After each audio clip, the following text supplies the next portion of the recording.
আসসালামু আলাইকুম রহমতুল্লাহ। ওয়ালাইকুম সালাম রহমতুল্লাহ। জি কেমন আছেন?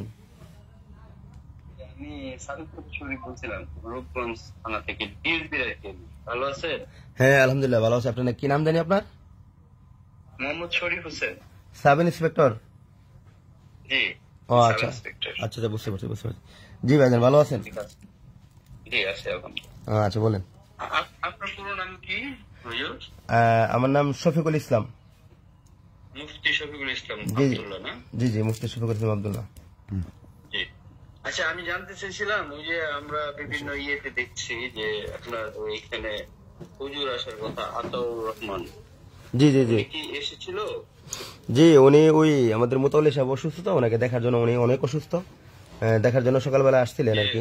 আইসা মোতাউল্লি সাহেব বলতে জহিরুদ্দিন সাহেব না? জি জি জি জি। আচ্ছা আচ্ছা, উনি কি মাদ্রাসায় থাকে না বাড়িতে থাকে নাকি? কে? মোতাউল্লি সাহেব। উনি ওনার বাসায় থাকে।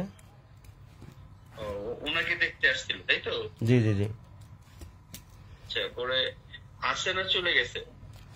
উনি এখনো আছেন, হয়তো চলে যাবেন আর কি, প্রস্তুতি নিচ্ছেন, এখনো আছেন।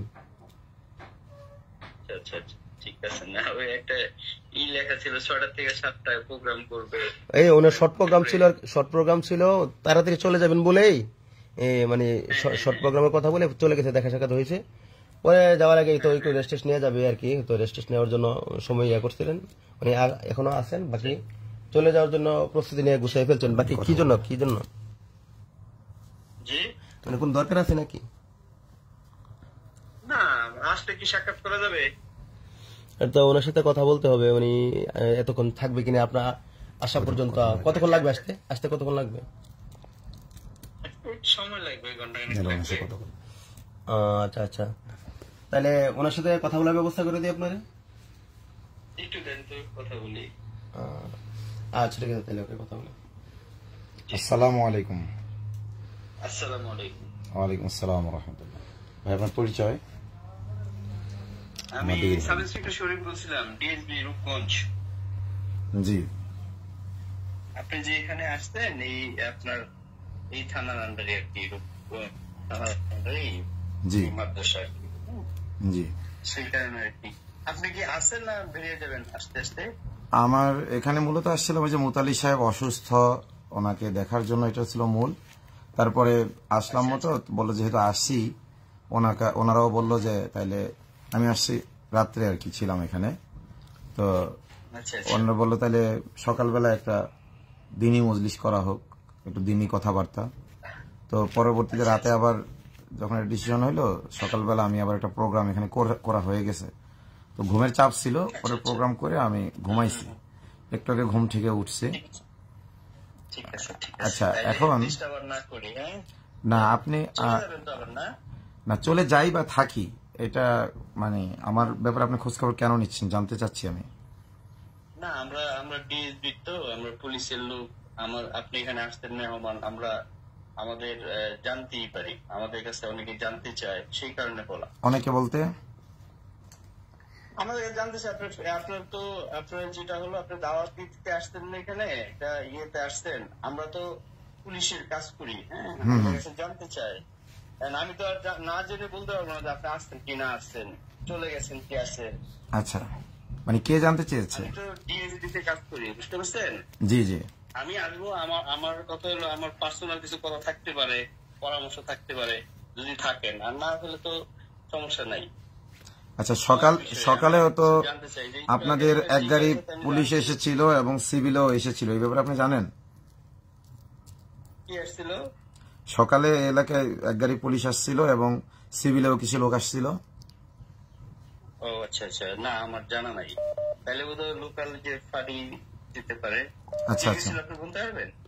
না কে আসছিল এটা বলতে পারি না, তো এলাকার লোক আমাকে জানাইলো। ঠিক আছে, আবার একটু আগে স্থানীয় এক বিএনপি নেতার কাছেও প্রশাসনের পক্ষ থেকে নাকি ফোন দিয়েছে, সেখান থেকে আমার কাছে খবর আসলো যে মানে আমার কাছে পুলিশ আসবে। আপনি যোগাযোগ করেছিলেন কোন বিএনপি নেতার সাথে? না না না না না। আমি কোথাও যোগাযোগ করিনি। আচ্ছা, আপনি সরাসরি মাদ্রাসা কর্তৃপক্ষের সাথে যোগাযোগ করেছেন, তাই তো? হ্যালো। জি জি, আমি ওই যে আপনার একটা পেয়েছি, আপনি এনে আসছেন তো। আমরা হলো কি, যে কোনো প্রোগ্রাম হয়, হুম। ধর্মীয় বলেন রাজনৈতিক বলেন, যেটা প্রোগ্রাম হলে আমরা খোঁজ খবর নেই, বা কোনো থাকলে, ছবি টবি থাকলে আমাদের নিউজ করতে হয়, বলতে হয় যে অমুক আসছিল, এই বিষয়ে আলোচনা করছে। ঠিক আছে, বুঝতে পারছি। জি, না ডিএসবি এর কাজ তো এটা আমি জানি। আমি তো ডিএসপি তে কাজ করি, আমাদের কাজটা এটা। জি জি এলাকায় কে আসলো, কে গেল, বা কোনো অনুষ্ঠান হচ্ছে কিনা এই জানাগুলো, একটা ওয়াজ হলে আমরা কিন্তু রিপোর্ট করি। আচ্ছা, এখন আপনার আরো কোনো, আমি বলি শুনেন, খুব ভোরে লেখা, সকাল লেখা 6টা থেকে 7টা। ওই যে বললাম রাতে আমি এখানে ছিলাম, বলেছিলাম সকালে চলে যাব। আমি ওনারা বলছিল যে একটা সময় নিয়ে একটা প্রোগ্রাম দিবে, কারণ এখানে তো ওই যে আমি আগেও মাঝে মাঝে প্রোগ্রাম করেছি এলাকায়, তো অনেকদিন পরে আসছি আমি। আমি তো আপনি তো হয়তো জানেন চট্টগ্রাম আমার প্রোগ্রাম ছিল, ওখান থেকে ঢাকায় আসছি। হেফাজতে আমিরের সাথে সাক্ষাৎ করে, কথা বলছেন, যখন আমি ওই ঢাকায় আসলাম, ঢাকায় আসার পরে এই শুনতে পেলাম যে উনি খুবই অসুস্থ। আবার উনি আমার আলহামদুলিল্লাহ আমার উপর ওনার এহসান আছে, তো আমার উপর ওনার এহসান আছে, যার কারণে একজন অসুস্থ মানুষকে দেখতে আসছি, দোয়া নিতে আসছি। তো পরবর্তীতে থেকে গেছি, তো এই কারণে ওনারা চাইলো প্রোগ্রাম দিতে। আমি সকালে চলে যাওয়ার কথা বলার কারণে ওনারা তাড়াহুড়া করে অনেক সকালে দিছে প্রোগ্রামটা, কিন্তু পরবর্তীতে আমার ক্লান্তি লাগছে, মানে ঘুম আসতেছিল, এবং যেখানে যাওয়ার নিয়ত করছি পরে ভাবলাম যে ওখানে ওই প্রোগ্রামটা ক্যান্সেল করছি, ওখানে যাবো না, তাই এখানে ঘুমাই গেছিলাম। তো এই হলো বিষয়। এখন আপনার আপনি তো নিজেই পোস্ট করেন, আমি দেখলাম যে কোথাও আপনি যেতে গেলে বা কিছু করতে গেলে আপনার থাকে তো, না, আমি আমার কোনো গোপনীয়তা নেই, যেতে চাচ্ছিলেন না গাজীপুর? আমার কোনো গোপনীয়তা নেই, কথা বুঝতে পেরেছেন? আমি থাকবে, আমিও আপনার সেই কারণে বলতেছি না যে কোনো গোপনীয়তা আছে কি না আছে, শুধু আপনার সাথে যদি থাকে সেটাই, যে আছে কিনা দেখি। আর আপনার আমি দেখলাম যে আপনার 6টা থেকে 7টা এই প্রোগ্রাম, তো আমি যে ওইখানে যে উপস্থিত হবো সেই সুযোগটা আমি পাই নাই, আমি জানছিল রাত্রে। আচ্ছা আচ্ছা, বুঝছেন, নাইলে সকালে যে হাজির দিতাম, যদি 8টা-9টা হতো, 6টা থেকে 7টা, সেই কারণে আর কি। আদারওয়াইজ মনে করবেন না, এমনিতে আমি ফোন দিয়েছি। হ্যাঁ, আচ্ছা, আসেন, আমাদের এটা কাজ কিন্তু, আমি যেমন ডিএসপিতে কাজ করি, পুলিশের কাজই এটা, যে আমার কাজ হলো এই রূপগঞ্জ থানা এরিয়াতে কোন প্রোগ্রাম হলে, ধর্মীয় বলেন রাজনৈতিক বলেন যেটাই হোক, আমাদের এটা রিপোর্ট করতে হয়। জি, তো এখন রিপোর্ট করার মতো যথেষ্ট তথ্য পেয়েছেন নাকি আপনার জন্য আমি বসবো, আপনি আসবেন? পেয়েছি, থ্যাংক ইউ। আপনি যদি বলেন যে আমি ওয়েট করব, আপনি ফোর্স নিয়ে আসবেন, আমি তাহলে বসি। সময় নষ্ট হবে না, ঠিক আছে, সময় নষ্ট হবে। বিকাল পর্যন্ত তো আর নাই, তাই না? ঘন্টা 2-এর মধ্যে চলে যাবেন, তাই তো? ভাই ওইরকম, মানে আমি এখন এক জায়গায় যাচ্ছি, আবার এদিকে আসতেও পারি, এখানে থাকতেও পারি, কোনো প্রবলেম আছে? এই মাদ্রাসায় যদি আমি 1 সপ্তাহ থাকি, কোন মানে আপনার কোনো প্রবলেম আছে? প্রবলেম নাই। আপনি, আমার কথা হলো যে আমি যদি আসি আপনার সাথে সাক্ষাৎ করতে পারবো কিনা সেটার জন্য। আচ্ছা, আপনার নাম্বার আমি নিচ্ছি, আমি আসলে থানায় আসবো কিনা? আপনার নাম্বার আমি নিচ্ছি, ঠিক আছে? আপনার নাম্বার আমি নিয়ে রাখতেছি, যদি আবার এদিকে ব্যাক করি তাহলে আমি আপনাকে ফোন দেবো ইনশাল্লাহ। আর হইলো জি জি জি, আর ওই সকালে কারা এসেছিল, এক গাড়ি পুলিশ আসছিল, এবং মাদ্রাসার আশেপাশে ঘোরাফেরা করেছে একটা মাইক্রো নিয়ে, মানে একটা তো মাইক্রো ছিল, আমি বলি একটা পুলিশের কাভার ভ্যান, আর একটা ছিল মাইক্রো, আমি যেটা তথ্য পেয়েছি। এদিকে ঘোরাঘুরি করে গেছে, বুঝতে পেরেছেন? তো এই ব্যাপারে আপনি জানেন না, আপনি আবার যোগাযোগ করছেন, আবার ধরেন স্থানীয় আমি বলি স্থানীয় নেতৃবৃন্দকেও বলা হচ্ছে যে এখানে কেউ আসছে, মানে কি আমি মানে আমাকে নিয়ে কি প্রশাসন আতঙ্কিত? আপনারা আতঙ্কিত? এই যে আমি কেন বলছি, এই যে এক গাড়ি পুলিশ পাঠানো হইলো, আবার মাইক্রোতে সিভিলে ঘোরাঘুরি করতেছে লোকজন, এরপরে আবার স্থানীয় নেতাদের থেকে খোঁজ খবর নেওয়া হচ্ছে। তো আপনি বলতেছেন যে আপনি নেন নাই, শুনেন,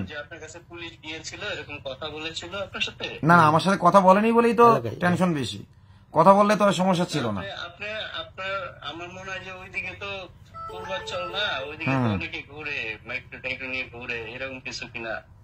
না পুলিশের সাথে ছিল ওই মাইক্রোতে। পুলিশের পোশাক থাকবে না, পুলিশের গাড়ি, পুলিশের পোশাক ছিল। শোনেন, কাভার ভ্যানে পুলিশ ছিল এক গাড়ি। আমি শোনেন, পূর্বাচলে তো আমি নতুন না, আমি কিন্তু পূর্বাচলে কিন্তু টহল দেয় বেশিরভাগ আনসাররা, ঠিক আছে। আচ্ছা এই বৈষম্যহীন কারামুক্তি আন্দোলনের কাজ যখন করেছি তখন কিন্তু আমি পূর্বাচলে রাতে থাকতাম। দেখা যাচ্ছে পূর্বাচলে আমি অনেকদিন, তারপরে প্রায় সেমিনারে আসতাম, অনেক সময় 2 একদিন থাকা হতো। তো এইখানে কোন স্বাভাবিকভাবে পুলিশ আসা আর বিশেষ উদ্দেশ্য নিয়ে আসা, এটুকুর মধ্যে পার্থক্য করার ক্ষমতা আল্লাহ আমাকে দিয়েছেন, বুঝতে পেরেছেন। পরে আমি যখন খবর পেয়েছি তো আমি 2-3 জন লোক বলেছে গতিবিধি নজরদারি করো, তো তারা নজরদারি করেছে। আবার পুলিশও আবার তাদের নজরদারি করেছে, পুলিশ হয়তো বুঝতে পেরেছে যে নজরদারিতে আছে, পরে আবার চলে গেছে। আমার কথা হলো, মানে আমাকে পূর্ব ঘোষণা ছাড়া, আমাকে না জানিয়ে যদি এরকম হুট করে আমাকে গ্রেফতার করে ফেলতে পারবে বা গ্রেফতার করবে, আপনি একটু উপরে বলে দিয়েন, ঠিক আছে। এরকম যদি পুলিশ মনে করে, আমি বলি না না, আমিও জানি কারণ নাই, কিন্তু যেহেতু আমাকে নিয়ে প্রশাসন নিরবিচ্ছিন্ন অপপ্রচার চালিয়ে যাচ্ছে, ঠিক আছে। আপনি হয়তো এটা জানেন কি জানি না, একটু আগে আপনি বললেন যে আপনি কি গাজীপুর যাবেন, প্রশ্ন করেছেন কিন্তু আপনি, তাই না? আমি কিন্তু অনেক কিছু জানি না। না না, আপনি কিন্তু আমাকে প্রশ্ন করেছেন যে গাজীপুর যাবো কিনা, এই প্রশ্নটা কারণ আছে না করার?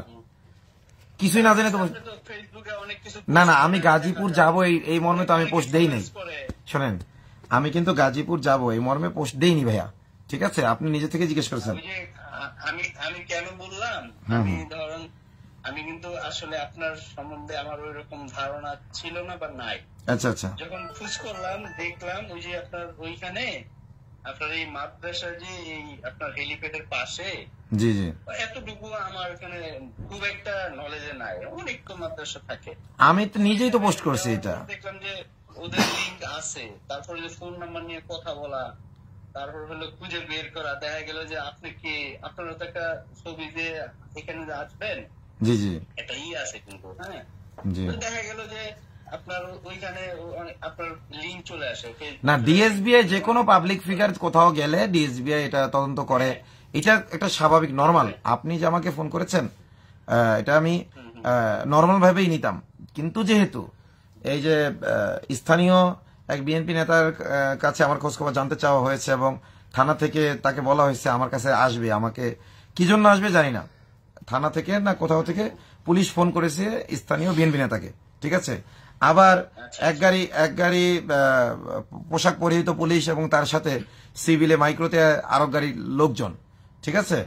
এই জিনিসগুলো যখন অস্বাভাবিক ঘটেছে একটু আগে, আমি তো ঘুমন্ত ছিলাম, তখন লোকজন আমাকে ডেকে বলেছে। তো এর মধ্যে আবার আপনি ফোন করেছেন, 3টা বিষয় যখন মিলে যায় তখন কিন্তু নর্মাল থাকে না বিষয়টা। আমার কথা কি বুঝতে পেরেছেন? জি, আমি বলি আপনাকে একটু, বলেন। আপনি এটাকে পজিটিভও নিতে পারেন, নেগেটিভও নিতে পারেন, সেটা আপনার বিষয়।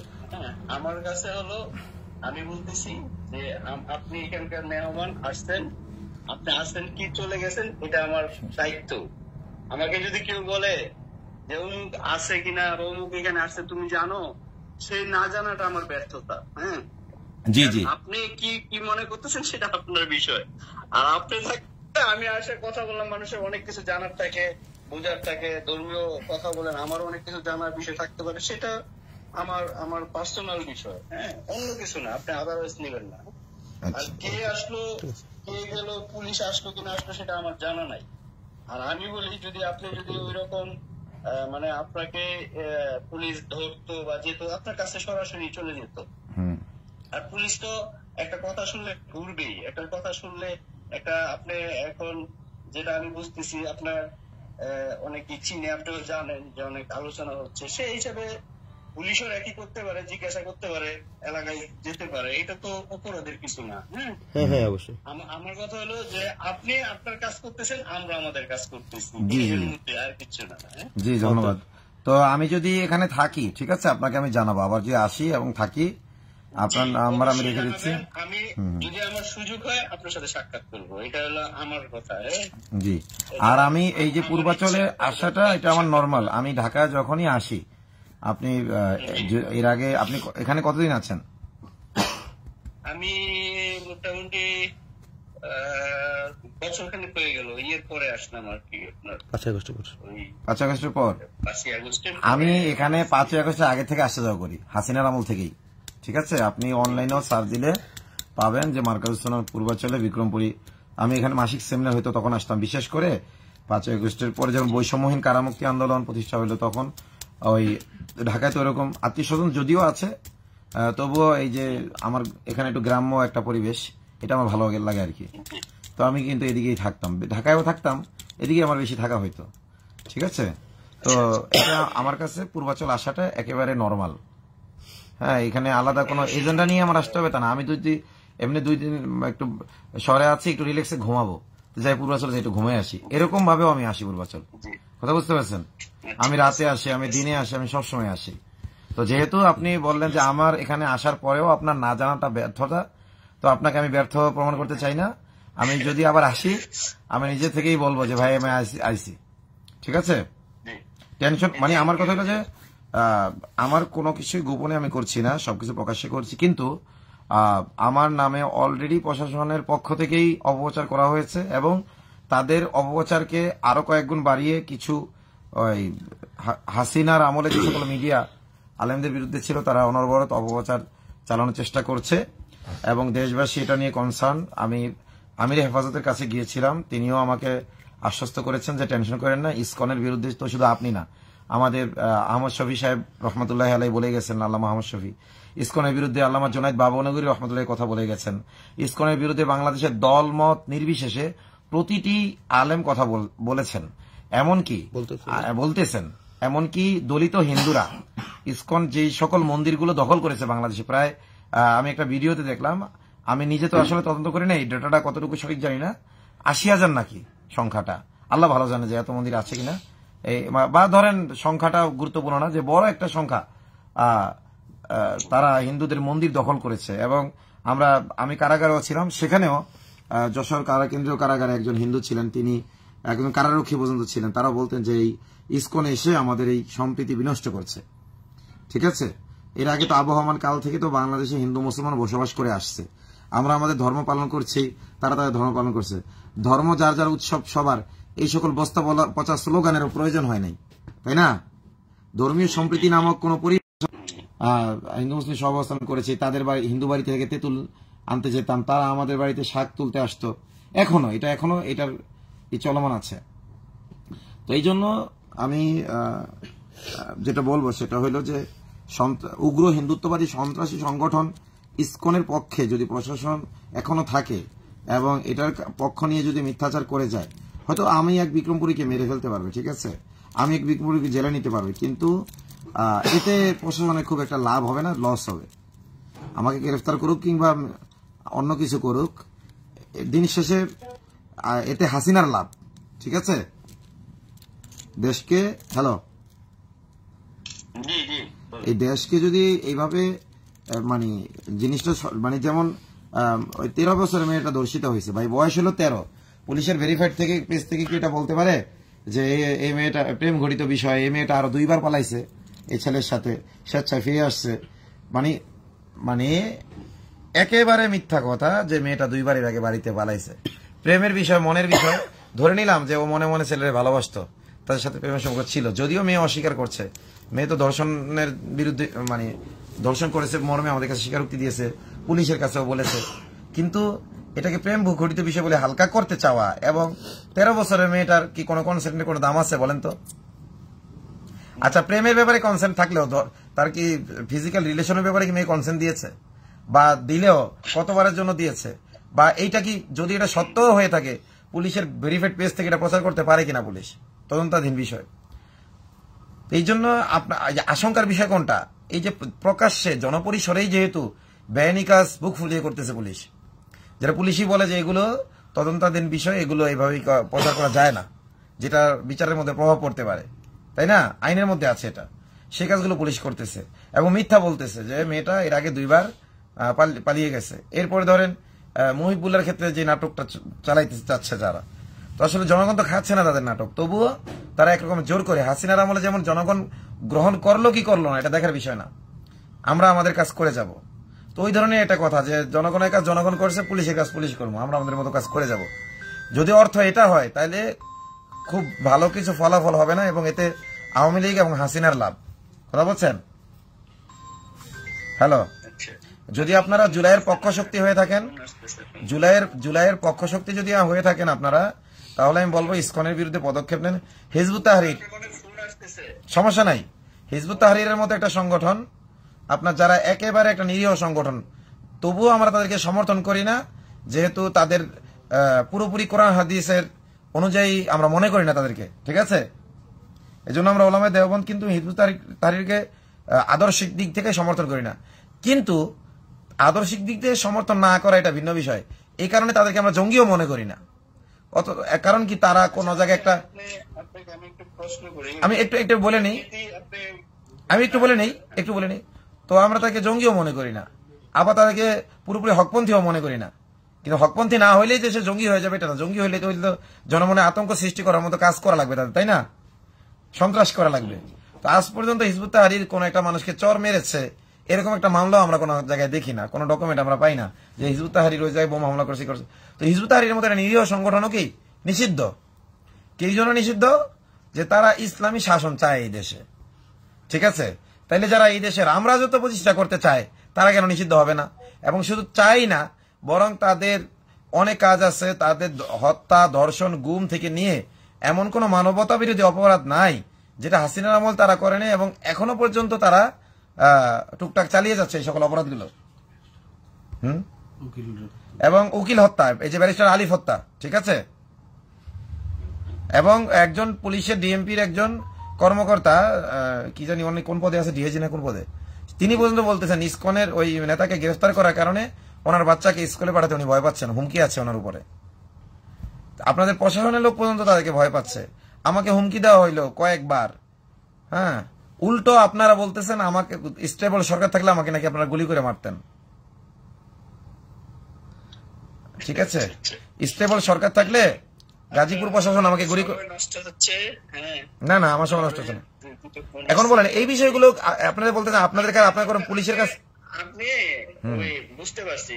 ধরেন আমার বিষয়টা হলো আমি জাস্ট জানলাম এত, আপনি যত ডিটেলস বলতেছেন এত ডিটেলস আমি জানিও না। আর সবাই তো আর একরকম হবে না। হ্যাঁ, সবাই সবার এক একজন এক এক ধরনের থাকবে না ভাই। যখন আবার আমাকে ওই আমার বিরুদ্ধে অর্ডার, আমার ব্যাপারে যখন অর্ডার আসবে তখন সবাই ওই পার থেকে, দাদাবাবুদের ওই পার থেকে, ও পার তো না, আপনার বলেন উপর থেকে অর্ডার আসছে। আসলে অর্ডার তো উপর থেকে আসে না, ও পার থেকে আসে। কারণ উপরে তো আল্লাহ আছে, আল্লাহ তো এই ধরনের অর্ডার দিবে না। আলেম ওলামাদের গ্রেফতার করার অর্ডার তো আল্লাহ দেয় না। এই জন্য অর্ডার আপনাদের উপর থেকে আসে না, আসে ওই পার থেকে। ওই পার থেকে যখন অর্ডার আসবে, এখন যদিও বলতেছেন যে আমার দায়িত্ব এইটুকু, আমার দায়িত্ব ওইটুকু, তখন আবার সম্মিলিত ভাবেই আপনারা সবকিছু করবেন। এটা দেখে আসতেছি না, এই প্র্যাকটিস দেখে আসতেছি তো। ঠিক আছে, জি জি বলেন। ঠিক আছে হুজুর, হ্যাঁ ধন্যবাদ আপনাকে। আচ্ছা, আমার আব্বু ফোন করছে, আব্বু ফোনটা রিসিভ করে থাকুন, লাইভ থাকুন, ভালো থাকবেন। জি আচ্ছা, আসসালামু আলাইকুম। আসসালামু আলাইকুম। ওয়ালাইকুম আসসালাম। আসসালামু আলাইকুম রাহমাতুল্লাহ। আব্বু কেমন আছেন? আব্বু আমি ঢাকা পূর্বাচল আছি, জানেন?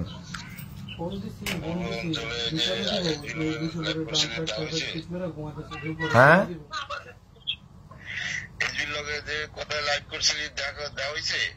লাইভ তো এই যে আপনি কল দিলেন দেখে কল কাটে দিলাম, লাইভ তো চলছে এখনো। না বলেন, সমস্যা নেই, কেটে দিছে ওর কল। আপনি কল দিছেন এই জন্য ওর কল কেটে দিছে।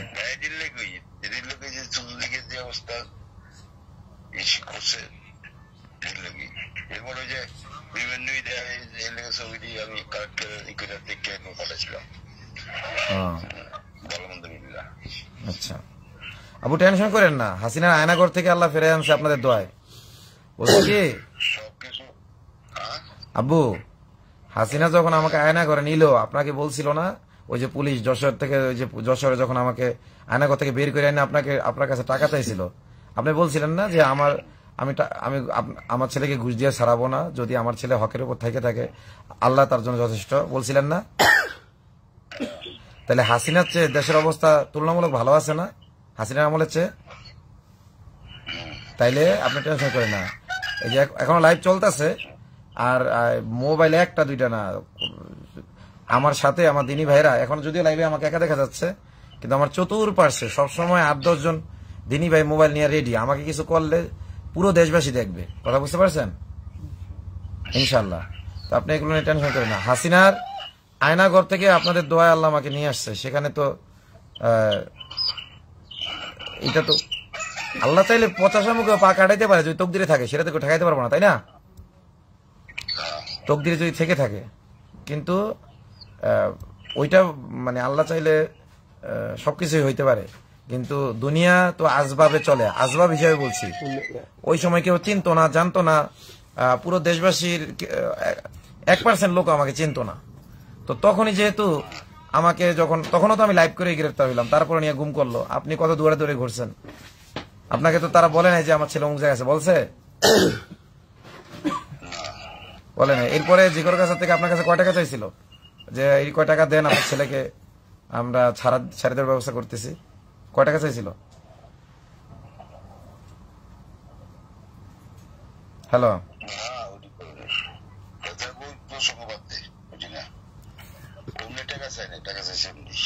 এমনি অমনি আর এমনি পার্থক্য কি আবার?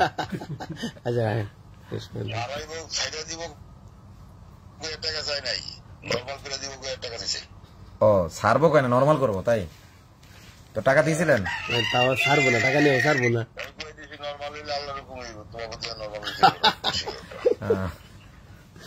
ও আচ্ছা, ছাড়ার কথা বলে নাই। আচ্ছা আচ্ছা,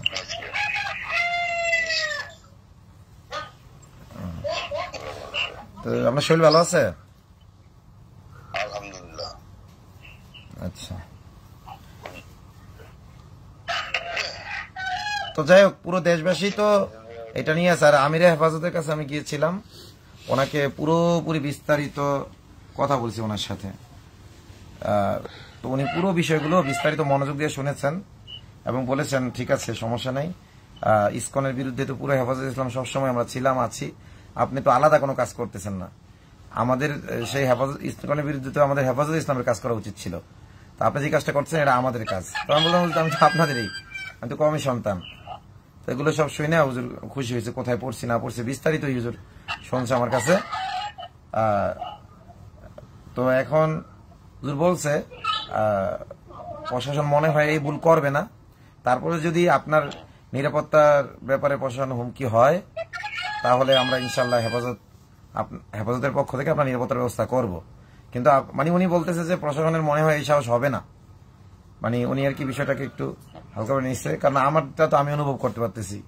তখন উনি বললেন যে তারপরেও যদি বাই চান্স কিছু হয়, ঢাকার কিছু নেতৃবৃন্দের নাম বলে দিয়েছে, ওনাদের জানাইতে বলছে যদি আপনি এই আমার কাছে আসার পরে আবারও কিছু হয় তাহলে আপনি ঢাকার নেতৃবৃন্দকে জানাবেন। এবং লাইভে আসি তো এই জন্য তাদের নাম এই মুহূর্তে আমি বলতেছি না, ঠিক আছে?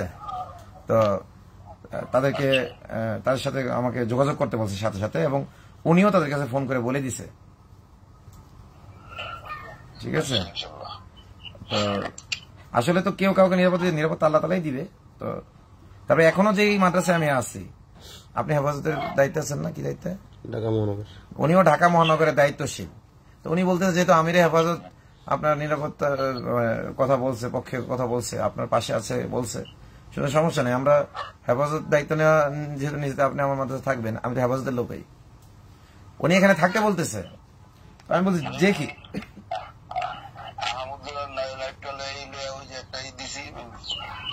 হিন্দু ওই বিভিন্ন ঠিক করছে,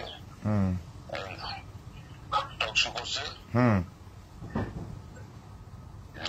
একটা হিন্দুর লোকের টকশো করছে, আর একটা মুসলমান ওই দাঁড়িয়ে লিখে বসছে